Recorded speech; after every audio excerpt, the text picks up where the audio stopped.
Assalamualaikum warahmatullahi wabarakatuh. Yang terhormat juri lomba debat bahasa Indonesia tingkat provinsi, pada kesempatan ini sebelum menyampaikan argumen, izinkan saya memperkenalkan diri terlebih dahulu. Perkenalkan, nama saya Elvina Marsalia, saya dari SMA Negeri 1 Tanjung Palas Timur, Provinsi Kalimantan Utara. Di sini saya selaku pembicara pertama dari tim oposisi ingin menyampaikan argumen saya tentang Dewan ini menganggap bahwa hal yang paling penting dalam penerimaan mahasiswa baru adalah berdasarkan pada kemampuan akademiknya mahasiswa tersebut. Baik, seperti yang kita ketahui sekarang ini, penerimaan mahasiswa untuk memasuki perguruan tinggi negeri dapat menggunakan beberapa jalur, yaitu seperti jalur SNMPTN, SBMPTN, dan seleksi mandiri. Nah, untuk masuk dengan jalur PTN ini biasanya menggunakan nilai akademik siswa, itu yang kita ketahui pada masa sekarang ini.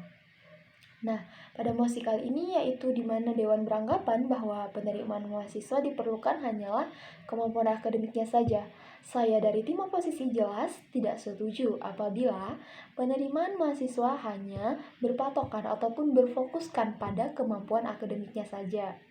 Nah, seperti yang kita ketahui, tes akademik ialah tes psikologi yang dapat mengungkap apa yang telah dicapai seseorang secara intelektual, dan tinggi rendahnya tes akademik ini berhubungan dengan tinggi rendahnya tingkat kecerdasan seseorang.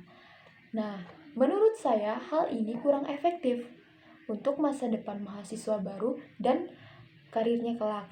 Mengapa saya mengatakan ini kurang efektif? Karena seperti yang saya katakan di awal tadi, bahwa tinggi rendahnya tes akademik ini dihubungkan dengan tinggi rendahnya tingkat kecerdasan seseorang. Dan itu akan menimbulkan subjektivitas terhadap standar hingga nantinya masyarakat beranggapan bahwa nilai akademik yang tinggi menjamin pekerjaan dengan gaji yang tinggi dan stabil.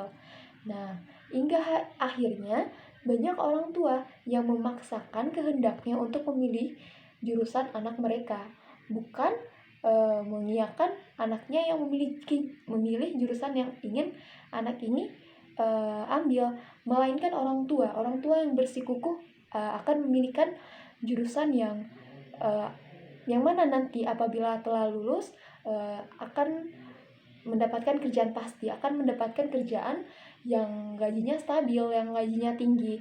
Nah, hingga akhirnya pada masa kuliah nanti banyak anak yang sudah mulai frustasi, banyak anak yang sudah merasa mereka tidak cocok dengan jurusan yang telah dipilihkan oleh orang tuanya, hingga akhirnya mereka mendeokan dirinya sendiri.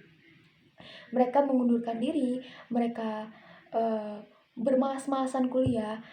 Nah, itu semua karena sedari awal mereka kuliah bukan berdasarkan kemampuan mereka, tidak pas dengan kemampuan mereka, hingga banyak yang merasakan tekanan batin. Bahkan ada yang terkena yang namanya tekanan akademik. Tekanan akademik adalah yang mana para siswa ataupun siswa tersebut telah mati-matian ataupun telah berusaha sekeras mungkin untuk menyampaikan kemampuannya atau menyamakan dengan jurusan yang telah dipilih tadi, padahal tanpa disadari bahwa sebenarnya kemampuannya tidak bisa menyampai pada jurusan yang tinggi ini tadi, tetapi karena orang tua yang bersikukuh, orang tuanya memaksakan agar si anak ini bisa memasuki jurusan tersebut, hingga akhirnya si anak terkena yang namanya tekanan akademik karena telah berusaha keras untuk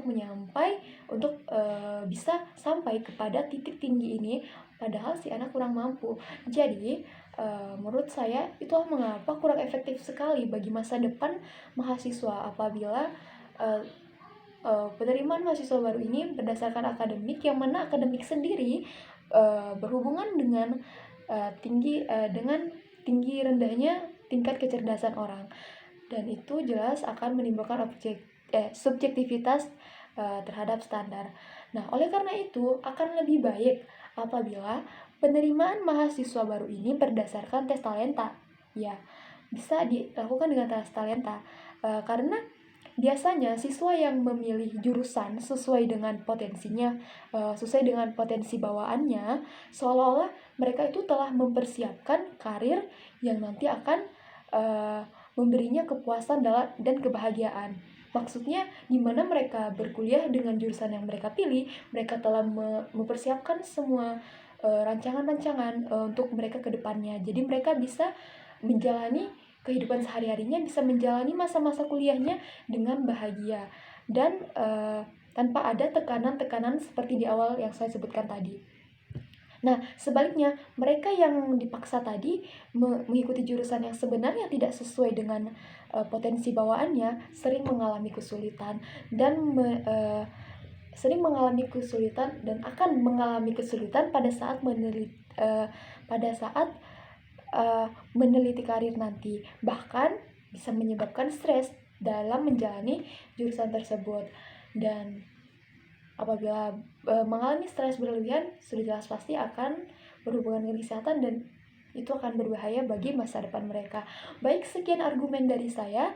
Terima kasih dan wassalamualaikum warahmatullahi wabarakatuh.